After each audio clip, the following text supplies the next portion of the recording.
So my name is Tom Schroeder, and I work in the Public Relations Department here at University of Orlando. And we're just really happy that you guys are with us tonight. Thank you so much for being here with us. Just a couple thank yous I'd like to get out of the way. First and foremost, to my friends from entertainment for the wonderful entertainment you're going to see tonight. And I'll introduce them to you in a second. Timon, Lora, Wallace, Aiello. One clap. Then to the public relations team, if you guys could just raise your hands, please. Everyone with a raised hand. These are great people. And as importantly, to my friends in catering, working the bar, helping bring the food out. Thank you guys very much. So, I'm sure what's on your minds is the rain. Thank you. We're talking with our friends, the local meteorologists, pretty regularly. They're telling us that the rain will stop in about a half hour or so. They're speaking with confidence, so I want to believe them. When the rain stops, our friends in entertainment will start to get the parade ready. At the moment, the plan is the parade will roll about 8:30 or so, or a little bit sooner. Again, if the weather holds up, and then we'll do the cinematic spectacular show at the end of that. So you're going to see a parade tonight. You're going to see the nighttime show, which, by the way, is the reason you're here. We're thrilled for you guys to be with us to see these two new great pieces of entertainment. These guys have been working for years on this stuff. If you've had an opportunity to preview, just how spectacular both the pieces of entertainment are. And really, the people who can better tell you about that are my friends here. So I'm going to introduce Timon to you, and then Lora, and then Mike to talk a little bit about each of their components, and then we'll take some questions afterwards. So again, thank you for being with us. Hang in there with us. Keep the faith. We think we're going to be able to do this tonight. And in the meantime, Timon.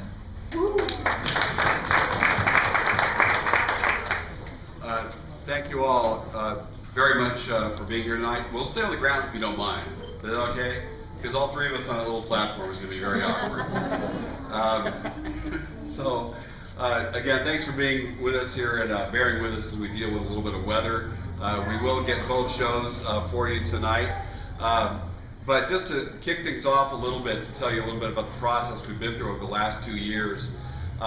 First of all, with the parade product that you will hopefully see here, if the weather cooperates shortly, Universal Superstar Parade has been just a great project for us to bring our character product to life in the streets for our guests in a whole new way. And Lora will be telling you a little bit more in detail about it, but we wanted to really create an experience for the guests that we've never done before. Many of you who have been with us at Universal over the years know that we've run parades. We've run Mardi Gras for 16 years, our Macy's Holiday Parade for 10 years, but never before have we done a daily parade that's a different type. It's extremely interactive. It's a high energy parade that throughout the day allows our guests to interact one-on-one and as a family with our characters as we bring our major float units out during the day as kind of small shows and little kind of mini street products, and then come together at the end of the day for a large-scale show production parade that features what we call show stops. The parade doesn't necessarily just roll by you, it actually stops in 2 locations of the park and performs large-scale production numbers. And that show has been now in production for almost 2 years. And with a couple of great partners from Illumination Entertainment and Nickelodeon, and Lora will give you the details about that one. And at the same time, because we're crazy enough to produce 2 major shows at the same time, Universal Cinematic Spectacular. This is the 100th year of Universal Studios, Universal Pictures. And we had a great partnership formed with our friends in Los Angeles at Universal Pictures with the challenge of creating a celebration of 100 years of the best Universal films ever made. And that sounds in some ways like a little bit of an easy assignment that, okay, we'll go through the library, find the 100 greatest films and show them. But we had to do it in a way that had never been done before. We wanted to take it to a whole new level, on a whole new scale, and find a way that our guests had never experienced those films.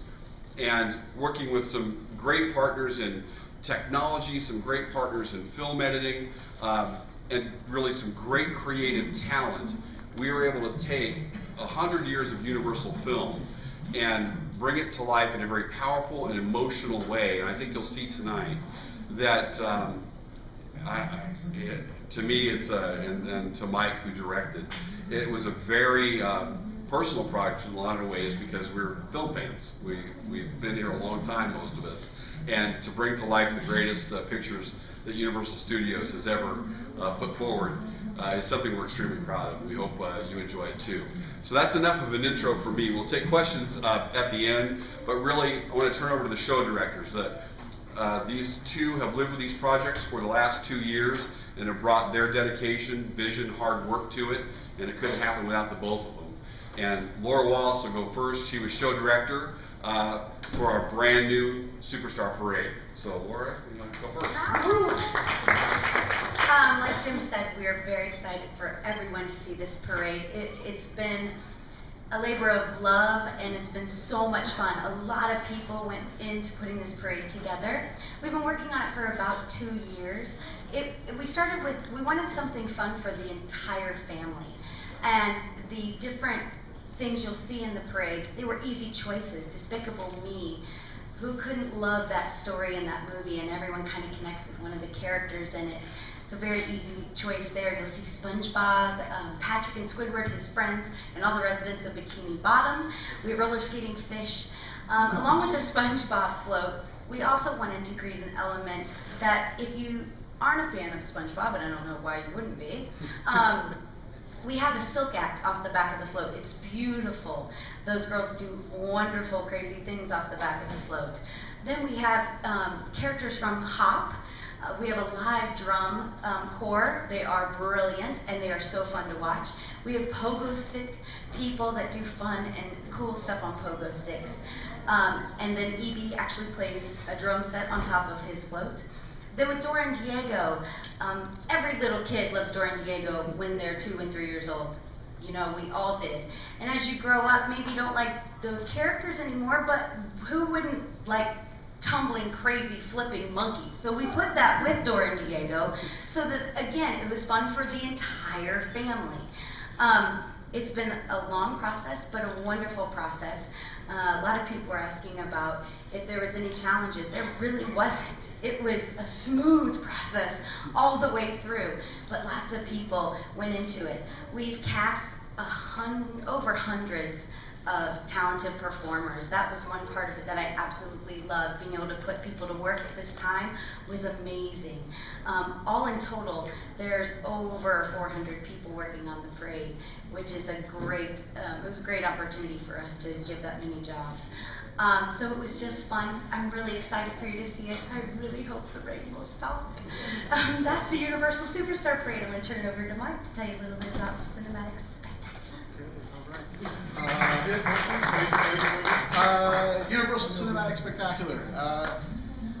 Yeah, to Jim's point earlier, how do you take 100 years of Universal films and put them in a show that is more than just a clip show? Because that's a very easy thing to do. Put all the clips together, show them. Well, how do you create a show that's going to resonate with a guest, that takes them on an emotional journey, using the Universal Library to take that journey? It started very small. 2 years ago, it was initially a revamp of the original 360 show that we had here. We had these spheres that we projected inside. There was some building content. There was some pyro in the sky. So originally it started very small, and the original goal was to just change the projection surface.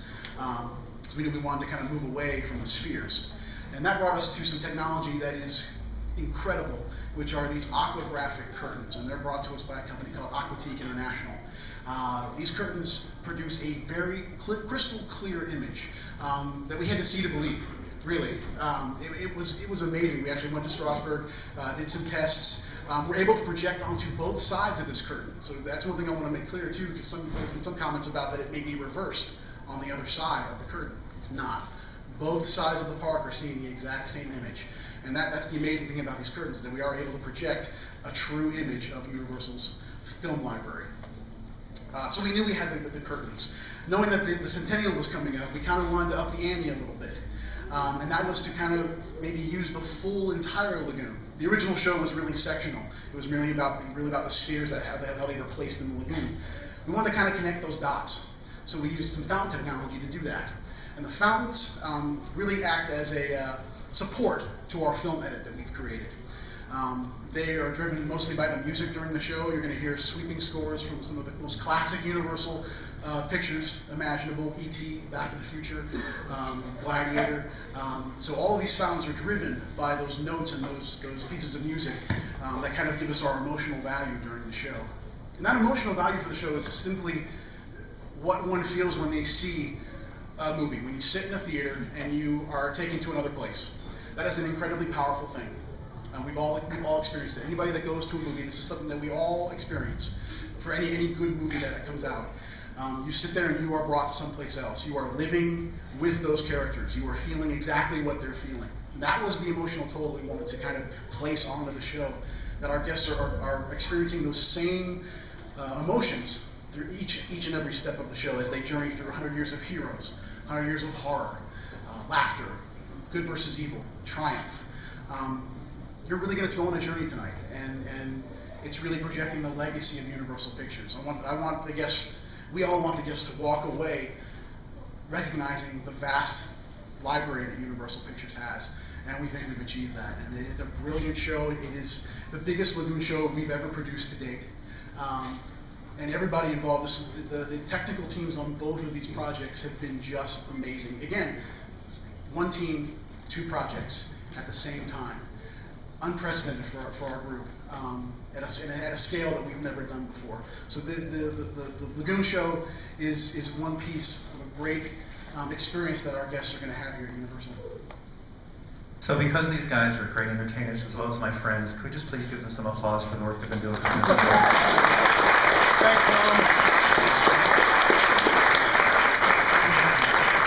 So I'm going to stand over here and try to take some questions. So unfortunately, there's not a mic in the audience. I'll point at you, and if you can just kind of help us with your voice a little bit. I'll tell you 2 quick things first. I just took a phone call from my favorite local meteorologist. He's promising that it's going to get better out there. I walked outside for you guys too. There's some sunlight coming through, so Good. the other thing I'll ask Timothy wants to address, the parade's spectacular, but these guys are going to have to make some safety decisions for the performers as part of the parade. What you'll see tonight, they may have to basically say, hey, if you're on a pogo stick, not so much tonight. So they're going to make some decisions about what the performers can and can't do, so just know that as you watch the parade, please. That said, you're still going to get a great show. Are there any questions? Yes. Hi. Rafael from Argentina. At what time the parade runs every day? Daily, it's going to run about 5 p.m. Every day. And you said that it's going to stop in 2 spots in the park. So why is that? And how you going to make that everybody is going to enjoy the parade as much as It's going to travel through a large portion of our park, but those 2 show stops are in the biggest sections of our park. That's the most people we can fit in. The show stops were just basically to give our guests another huge theatrical experience, and that's what it is. It really is. If you've seen it yet, some of you have. When people are watching it, it was great to walk down and hear the comments, oh my gosh, what's going on down there? What's happening over there? Wow, look at it all. That's what we wanted our audience to take away, is that wow factor, that they'd have to come back and see it again in a different location to capture everything. But it'll travel then to Hollywood and do the exact same thing that it did in our New York street. So you won't have to go across the park and you won't see 2 different shows, you'll see the exact same show. And Rafael, what you'll notice tonight when you watch the parade come by is it's a full show, even as it's rolling. So our guests are going to have a great time, even as the parade is in motion. Any other questions? Hi. What, do you know yet what will happen with the parade when Mardi Gras or Macy's starts? Will it go away, or? That's a really good question. What will happen with the parade when Mardi Gras and Macy's start? The design of the program right now calls for all of our parade programs to be able to run in rotation. So, for example, when we go into a Mardi Gras program, our Mardi Gras parades run on Saturday nights. So the Superstar Parade would be able to run the other nights of the week, Mardi Gras on Saturday. So that's our theory. We'll try it when we get there, I guess. We'll see if that works. Macy's will be a little bit of a different animal because Macy's is a daily parade. So then we'll have to decide, are we going to run 2 different parades during the day? One Superstar, one Macy's. We honestly quite haven't gotten to that hurdle yet. That's still in planning. But we'll figure it out. I'm pretty sure. Yeah, pretty sure. More questions? Hi. obviously the rain has delayed things a little bit tonight, and it's going to be dark by the time the parade goes on. Is this parade designed to be seen ever after dark? Oh yes, it is beautifully lit.